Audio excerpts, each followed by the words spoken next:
예수를 믿으면 뭐가 좋은가? 밥이 나오냐, 떡이 나오냐, 뭐 이런 묻는 사람들이 있습니다. 예수 믿으면 뭐가 좋으세요? 예수 믿으면 뭐가 좋으세요? 아니면 좋으십니까? 네. 예수 믿으면 밥보다 떡보다 더 좋은 것을 선물로 받습니다. 밥벌이를 위해 종일 애써도 다 얻지 못하는 현세의 복보다 예수님으로 인해 우리가 거저 얻고 누리게 될 영적인 선물이 얼마나 많은지 모릅니다. 오늘 본문은 사도 바울이 믿음으로 의롭다 하심을 받은 자가 그의 인생에서 어떤 혜택을 누리게 되는지, 어떤 특권을 행사하게 되는지를 보여주고 있습니다. 크게 세 가지로 요약해 볼 수 있는데요. 믿음으로 의롭다 하심을 받은 자는 새로운 신분증을 발급받았다라는 겁니다. 그의 신분증에는 더 이상 죄인이 아니라 의인이다라고 기록되어 있습니다. 1절에서 2절 말씀 보면 예수 안에서 의인된 자는 더 이상 하나님의 원수가 아니다. 하나님과 화평을 누리는 자고, 그리고 하나님 앞 그 은혜의 자리에 매 순간 들어갈 자격이 주어진다라고 말합니다. 무엇보다 하나님의 영광, 즉 이 천국을 소망하게 되는데, 하나님과 화목한 자, 화평한 자로서 은혜에 들어가고 또 영광을 바라는 것은 아무나 누릴 수 있는 특권이 아니라는 것입니다. 우리가 하나님께 기도할 수 있는 특권이 주어진 자녀라고 그랬습니다. 하나님의 자녀만이 하나님께 구할 수 있다 그랬어요. 그러니까 이 특권이라는 것이 대단한 거예요. 그걸 할 수 있느냐 할 수 없느냐. 여러분 맨하탄에 가면 이 서클 라인이 있어요. 돈을 주면 한 2시간, 1시간 반 정도 저쪽 웨스트 쪽에서 물가에서 쭉 돌아서 이 이스트 쪽으로 왔다가 다시 돌아가는 배가 있습니다. 타 보셨나요? 서클 라인이라는 거예요. 거기 가면 똑같은 표를 다 산 것 같은데 그렇지 않아요. 그 배 뒤에, 맨 뒤에 의자가 있어요. 근데 그 의자는 이렇게 막혀 있는데 그 특별한 티켓을 산 사람만 앉혀요. 근데 그걸 모르고 사람들이 의자가 있으니까 앉았다가 거기 일하는 사람 내려와서 표를 점검하고는 당신 여기 앉으면 안 돼, 쫓아냅니다. 한 번은 손님이 오셔서 이 표를 사는데 이게 조금 더 비싼데 뭐 한 10불 정도 더 비쌌던 것 같아요. 근데 10불 정도 더 내면 빨리 먼저 태워주고 먼저 내려준다는 것 때문에 샀더니 이야, 특권이 또 있었어요. 그 자리에 앉을 수 있는 특권이 주어지더라고요. 한 100명이 탔는데 다 그 자리가 명단 자리에, 왜 뒤에 배 꽁문이니까 이렇게 배가 지나가면 저 뒤를 배경으로 사진을 찍을 수 있는 포토샷이 제일 잘 나오는 데입니다. 잘 기억해 주셨다가 누가 손님 오면 꼭 그거 사시라는 거예요. 그런 특권이 있는 줄 몰랐는데 그 표에 이렇게 지금 일하는 사람만 알아볼 수 있도록 표시가 돼 있다라는 거죠. 기분이 되게 좋았어요. 누구는 쫓아내는데 나는 들어가서 앉을 수 있으니까. 이게 특권이었다라는 거죠. 오직 믿음으로 의롭다 하심을 받은 자만이 누릴 수 있는 혜택이라는 거예요. 이 신분은 돈이나 자격증으로 획득할 수 있는 게 아닙니다. 그래서 비록 눈에 보이지 않고 손에 잡히지 않을지라도 화평, 은혜, 영광은 이 세상 모든 보화를 다 합쳐도 결코 살 수 없는 고귀한 것들이라는 거죠. 이 고귀한 은혜를 오늘 우리가 누릴 수 있으니 이게 얼마나 감사한 일입니까? 그리고 결코 빼앗겨서는 안 될 것입니다. 두 번째로 오늘 사도 바울은 믿음으로 의롭다 하심을 받은 자는 주님께서 말씀하신 좁고 협착한 길을 걸어가게 됩니다. 근데 이게 왜 복이 될까?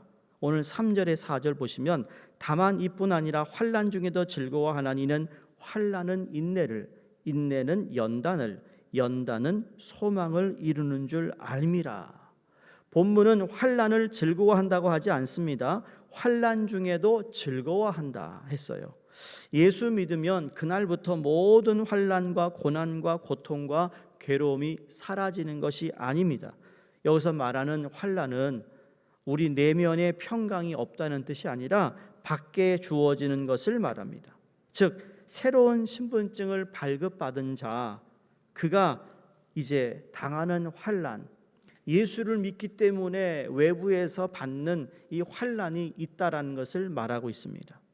세 번째로 믿음으로 의롭다 하심을 받은 자는 환난이 찾아온다 할지라도 결코 무너지지 않는다라는 거예요. 그런데 도리어 환난 중에 즐거워한다 그랬습니다.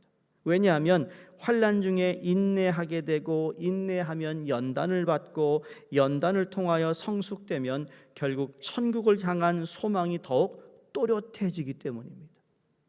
내가 왜 환난을 받고 있을까? 내가 예수를 더 잘 믿고 하나님 말씀대로 살아가냐는데 이러한 공격을 당한다 했을 때 내가 이러한 삶을 살지 못하도록 방해하는구나. 그 말은 결국 이제 마지막 정거장에 가면 하나님께서 나를 위해 준비해 놓으신 좋은 것들이 있는데 이걸 받지 못하게 하려고 이렇게 방해를 하는구나라는 것을 깨닫는 거예요.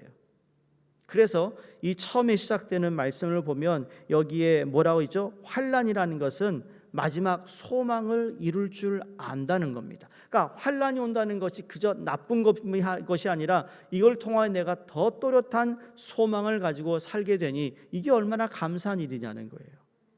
이 세상에 내가 살아가고 발을 딛고 살아가지만 이 땅은 언제 꺼질지 모르는 땅이라는 거예요. 언제 꺼질지. 가끔 뉴스에 나오잖아요. 꼭 차가 가다가 땅이 꺼져가지고 차가 그 밑으로 떨어지고 사람이 떨어지고, 그게 이 세상이라는 거죠. 그 예수님이 지혜로운 자와 어리석은 자가 집을 지을 때 어리석은 자는 모래 위에 비가 오고 바람이 부니까 그 집이 무너져 떠내려가는데 반석 위에 세운 자는 어떻게 돼요?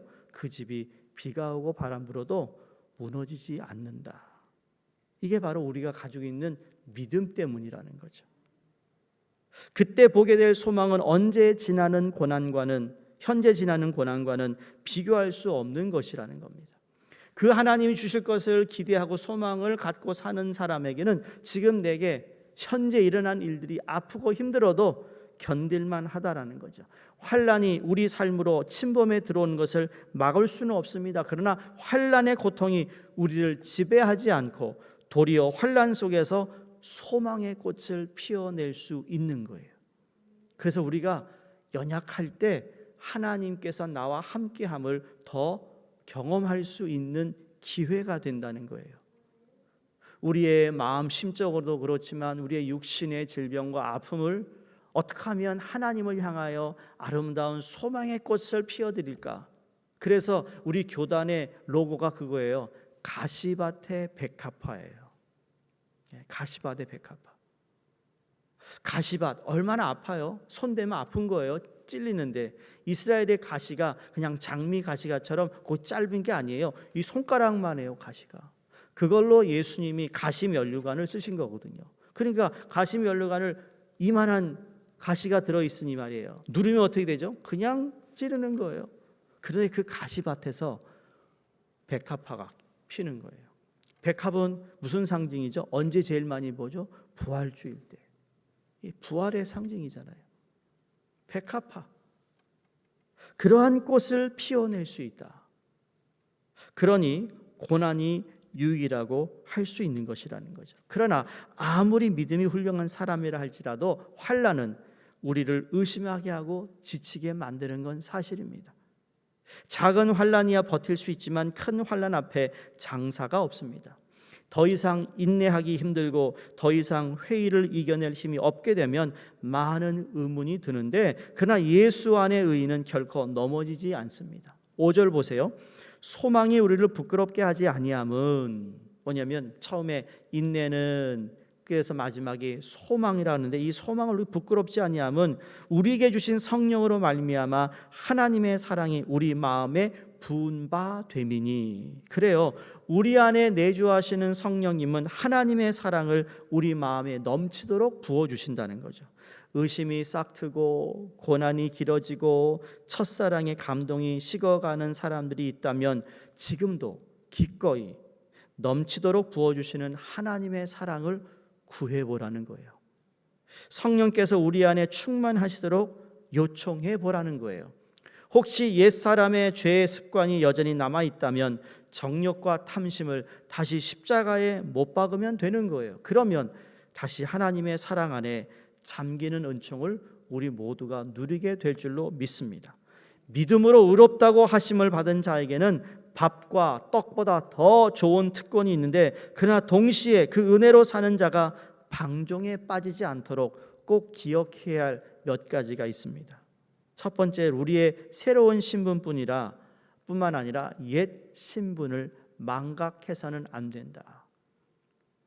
개구리에게 너 올챙이 떼를 읽지 마라 라고 얘기하는 거랑 같은 거예요.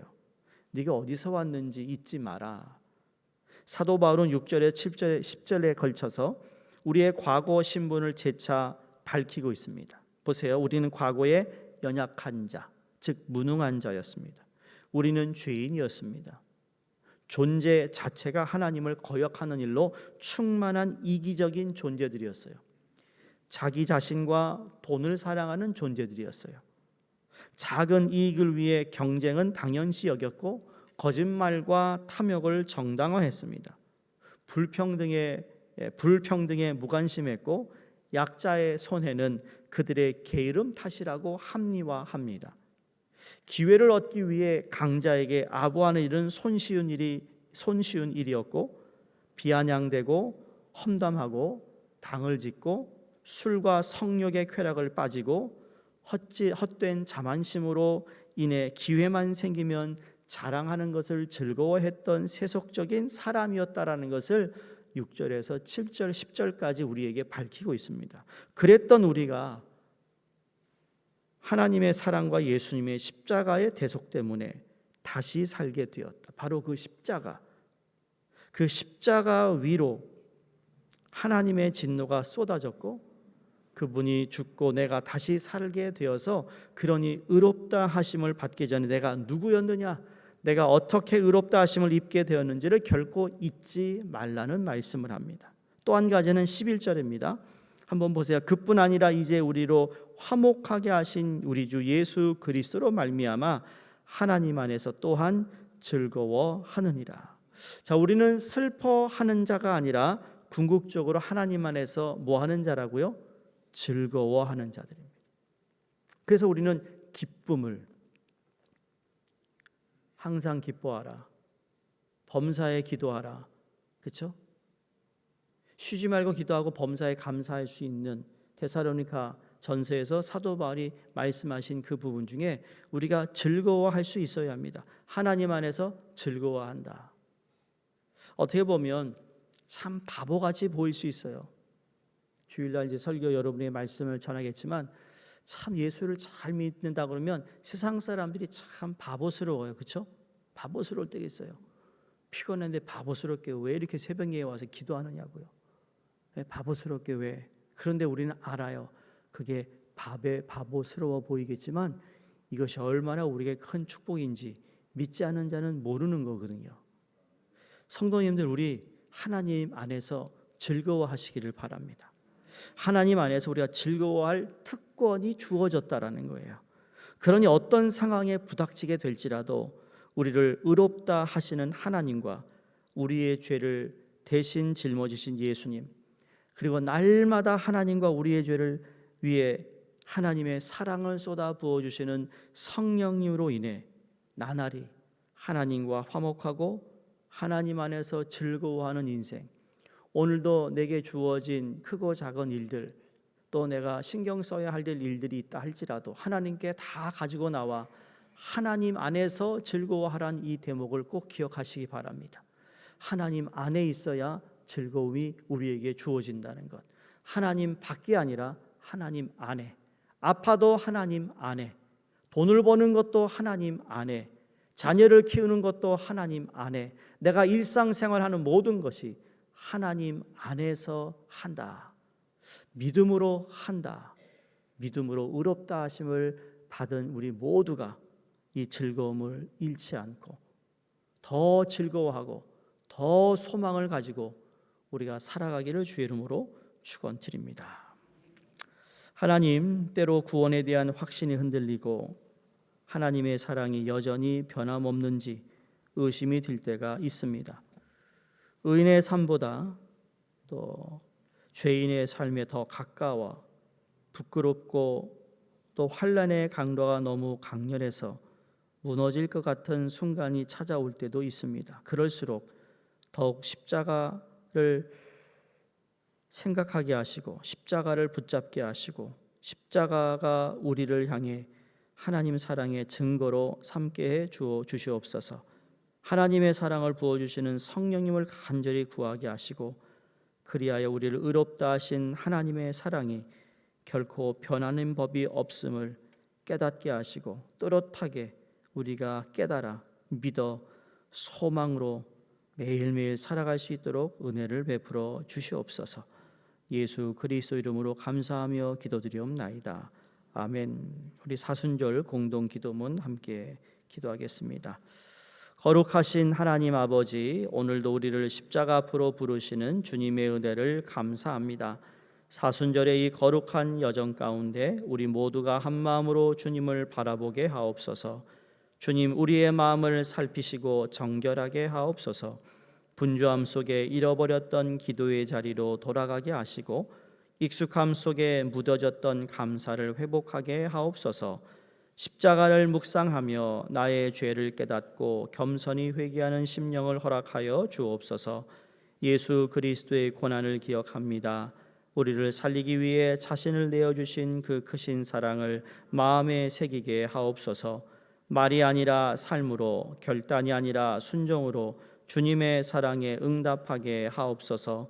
이 사순절 동안 우리의 눈을 열어 이웃의 아픔을 보게 하시고 우리의 손을 열어 나눔을 실천하게 하시고 우리의 입술을 열어 위로와 복음을 전하게 하시고 우리 교회를 하나 되게 하시고 세대와 직분을 넘어 모든 성도가 한 마음으로 기도하게 하시고 십자가 앞에서 겸손히 무릎 꿇게 하시고 우리 가정과 다음 세대를 붙드시고 고난의 자리에서도 믿음을 지키게 하옵소서. 주님이 40일의 기도가 형식이 되지 않게 하옵소서. 우리 삶을 변화시키는 거룩한 불씨가 되게 하시고 십자가의 길 끝에서 부활의 소망을 바라보며 더 깊이 주님을 사랑하는 공동체가 되게 하옵소서. 예수 그리스도 이름으로 기도드리옵나이다. 아멘. 오늘 선교사님 위해 기도합니다. 방글라데시의 또 다스제랄드 리스파 선교사님, 태국의 박윤식 박명순 선교사님, 또 이분들과 함께 또 연합하여 집회를 인도하시는 모든 선교사님과 라오스의 최춘호 선교사님 위해서 함께 기도하겠습니다.